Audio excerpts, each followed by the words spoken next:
Welcome to the video, everyone.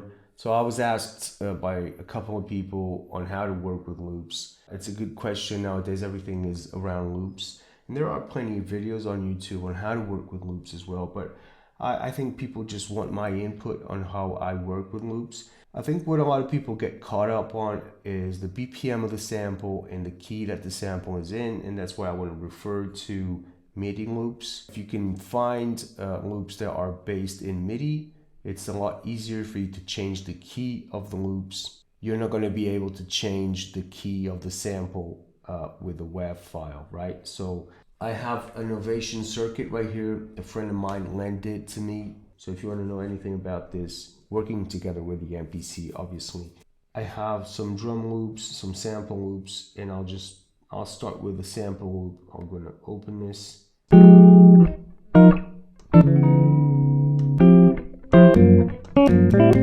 I'll leave the guitar loops for later.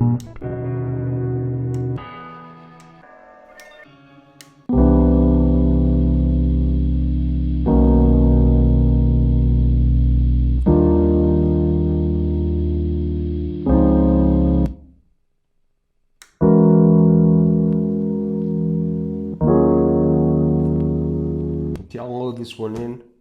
I don't want to put it into any pad. I'll just load it straight into the machine like that. I don't really care about the BPM inside this because I'm going to cut it into slices. If I was to use this straight as it is, I would need to find the BPM of the entire loop, but I'm not going to do that. I'm going to cut the loop into sections and then rearrange it. If you want to know how to find BPM, I'll leave you a link to 2 videos of mine. So I'm gonna go here to the sample edit. This is where you can see the loop. I'm just gonna cut it straight away. So let's go here to the chop area. We have regions, that's what I'm gonna choose.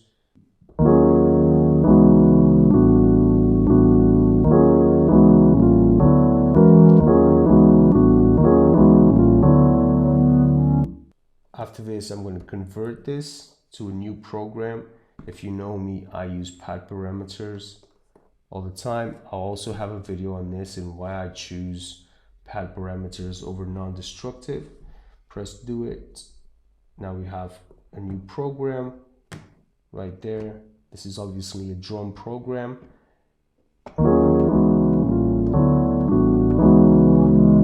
Okay, so we have our chops from the loop.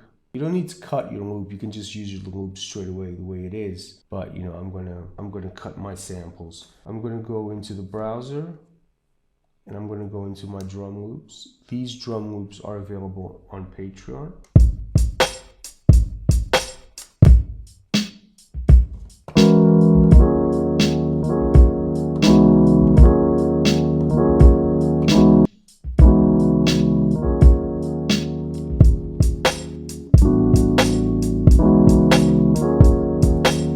Okay, I'm going to load this one, load it. It's going to go inside the sample edit, choose it, and do the same thing. You can go for regions.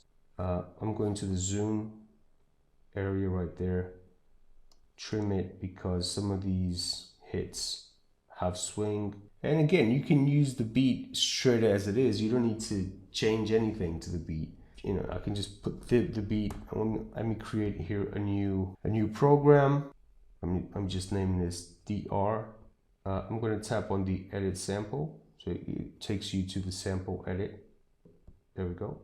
It's in the program area, and I'm just going to choose my drum loop. If you're going to use the loop as it is without cutting it, you need to know the BPM, right? So let's go back into the sample edit. If you go to the trim area right there, you can see the BPM. It's saying 180. That's not correct. What it is doubling the BPM. So half of that is 90. I'm gonna just drop it to 90 right there. Make sure you always put the BPM in the sample edit so the entire project recognizes that BPM. This right here means that when you warp the sample, it's being synchronized to the BPM of the sequence, right? Let me record this.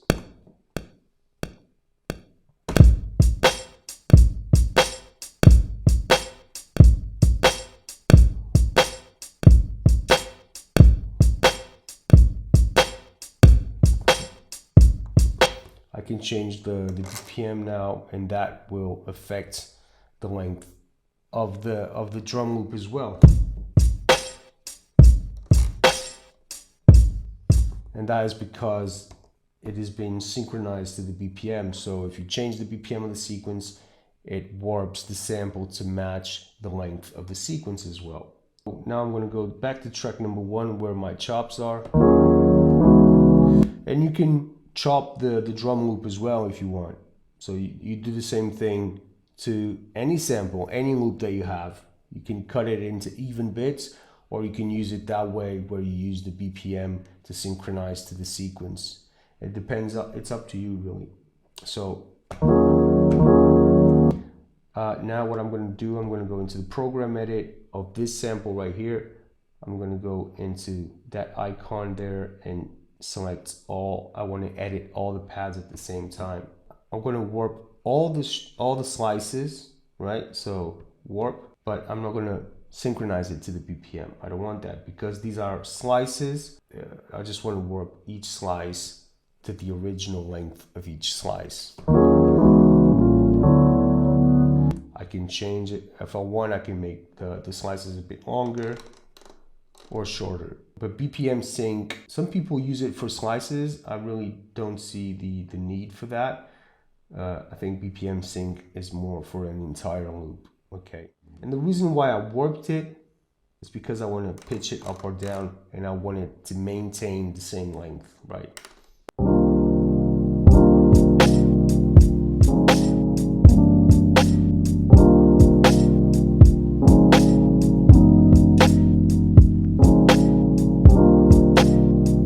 I like that, so I'm going to record.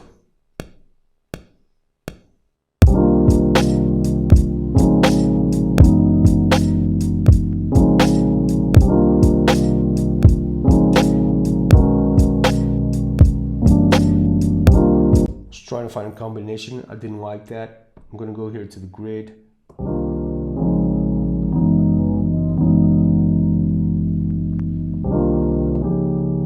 That. So the last one will be, just going to grab the MIDI note, bring it down to pad A1. So I'm going to transpose it down. See this slice right here, I can change the pitch of it. So make sure I'm not in all. I don't want to edit all the pads. Current and so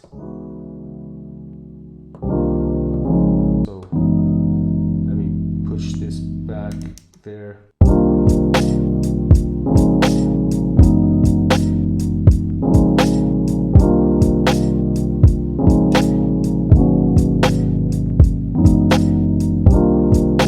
Okay, that's good. Good to mention that I don't really care about the key that these chords are in. I mean, again, what's important here is that it sounds good to you at least. I mean, I'm sure that probably there will be some musicians that listen to this and just say that that's not right. But you know, who cares, man? Like, if it sounds good to you, it sounds good. Don't be caught up on small details of music or music theory or stuff like that. We're making beats here, and it's just a different category of music, in my opinion anyway. Because we're using just the drum loop as it is without chopping it, what I'm going to do here is cut the drum loop into sections just like the piano, so I have more control over it.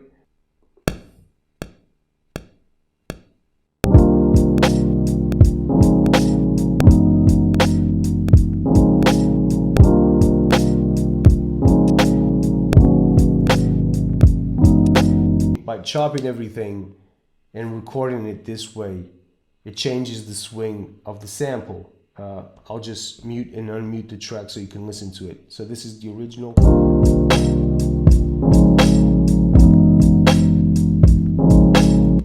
This is the one that's chopped.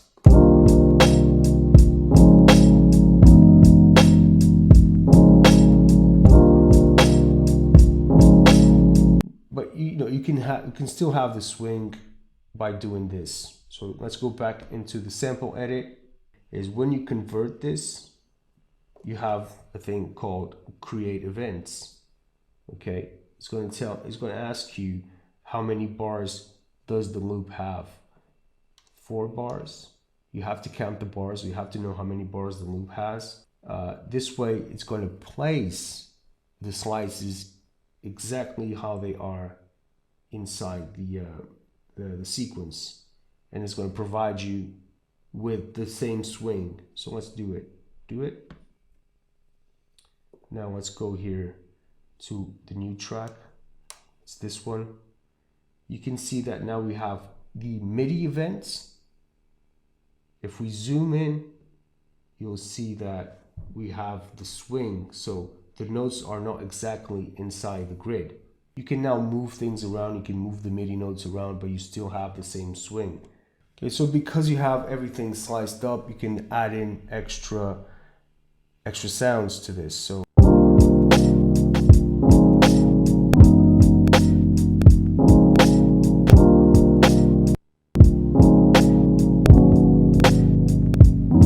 I'm gonna turn the BPM off here for all. Turn it off and warp it. I don't want the length of the sounds to change. I want to try to change the pitch of the kicks and snares all at the same time. I'm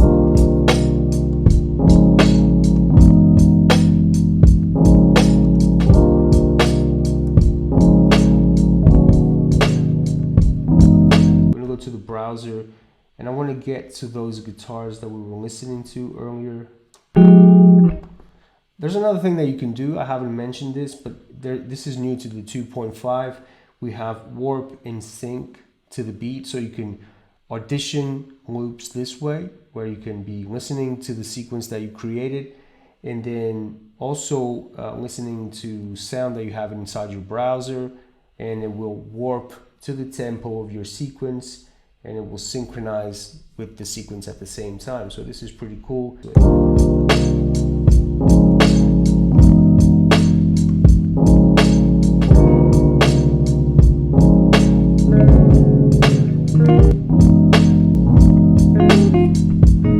Okay, so this isn't pitched correctly, but I'll change the pitch afterwards.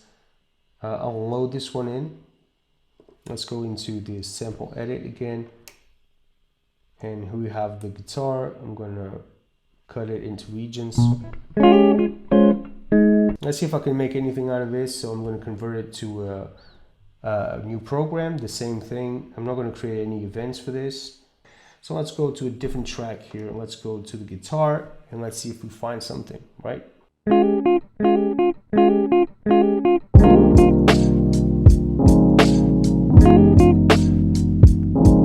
We can give some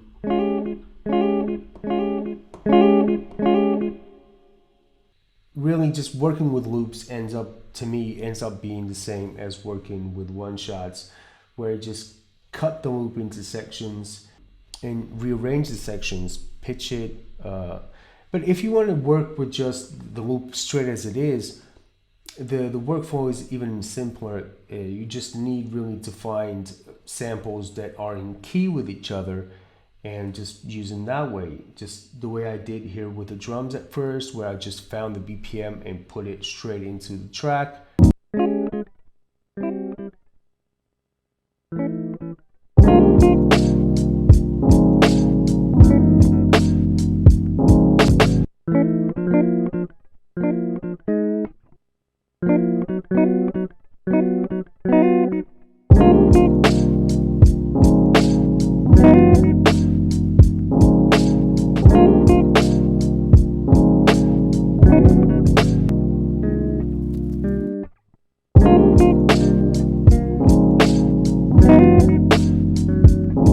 So I'm going to give some reverb to all the guitars. So I'm going to go all, effects, turn it in.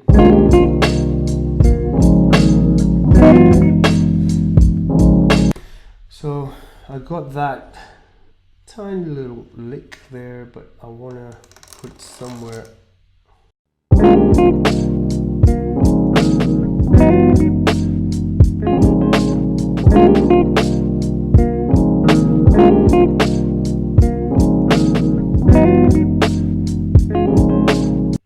working with MIDI loops is a lot easier. I just want to finish the video, I just want to show you that. So I'm going to go here to a different track. I'm going to go to the browser here, expansions. I have this one which contains drums and bass lines that are in MIDI.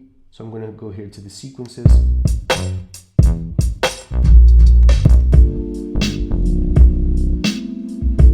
So I'll load this one up, loading. It loaded the sequences. Now the sequence has all the MIDI information, but I need to load the programs as well. So load that, and load that. Okay, back to the main. In here it's much easier because then we have the MIDI information. It's the same thing as working with loops, but you have a lot more control over the loop. Okay, here we go. We have the bass line right there. And you can just go to the pitch quantize here, change the root note, change the scale if you want. So you have a lot more control. Close this. Also the same thing for the samples and for the drums. So you have the drums right here, which means you can change, you can swing it, you can nudge this.